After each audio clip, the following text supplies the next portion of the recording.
Rebecca Papacuru, and I'm going to be reading to you from my short story Unbecoming, which I'm delighted to say will be appearing in Event Magazine very soon. I'd like to apologize for the admittedly terrible quality of this video, but I hope you enjoy the story, or this part of the story. The next afternoon, Irene sat Muriel down in the local sandbox and told her to build a castle. The kind a princess would live in, she said.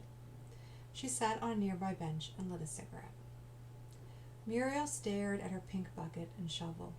Louis, the sound man, who'd crinkled a special paper to create the roar of Muriel's on-screen fire, would know how to make a castle. But he was at work with her father. So was Eddie, the cameraman, who made her laugh with his impressions of Groucho Marx. She was on her own.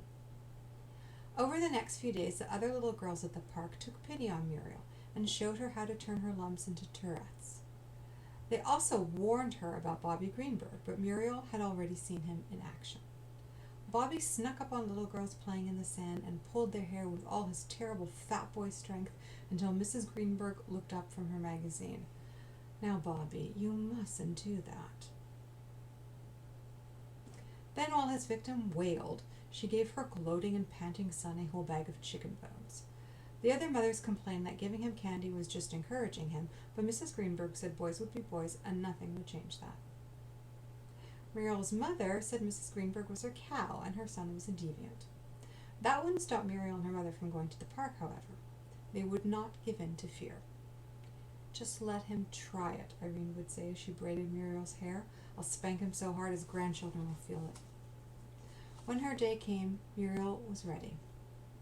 At the first tug of her pigtails, Muriel spun around and placed both hands around the older boy's throat.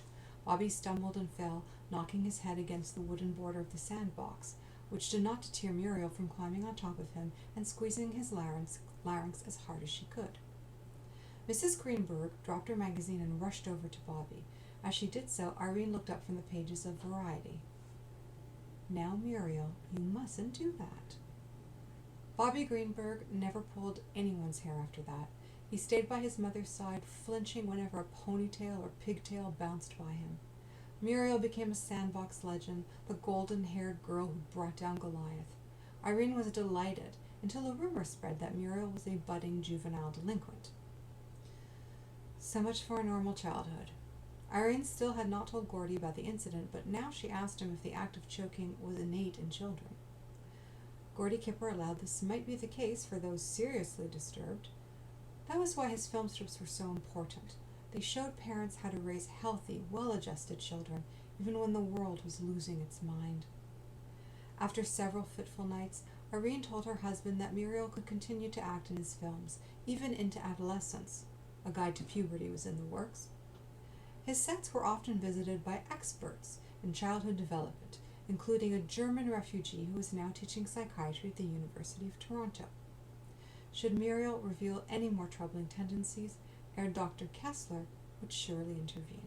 Thank you so much.